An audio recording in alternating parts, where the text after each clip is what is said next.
Have you ever seen two fractions that look completely different but are actually worth the same? That is exactly what we are looking at today. An equivalent fraction is a fraction that looks different from another but has exactly the same value. Think of it like paying with a £5 note versus 5 £1 coins. Different appearance, identical worth. To find an equivalent fraction, multiply the top and bottom numbers by the same number. 1/2 multiplied by 2 on top and bottom gives you 2/4. Multiply by 3 and you get 3/6. The fraction looks different every time, but the value stays exactly the same. To check whether two fractions are equivalent, cross-multiply. Take 1/2 and 4/8. Multiply 1 by 8, that is 8. Multiply 2 by 4, that is also 8. The answers match, so the fractions are equivalent.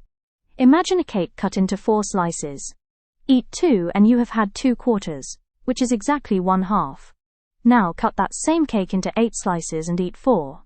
You have still had 1/2. Same amount of cake every time, just described with a different fraction.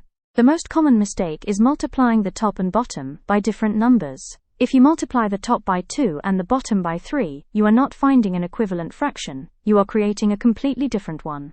Both numbers must always be multiplied by exactly the same amount. To recap, equivalent fractions have the same value, but look different.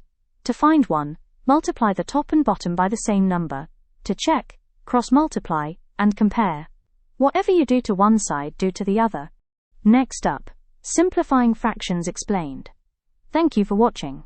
Subscribe for more everyday maths explained simply.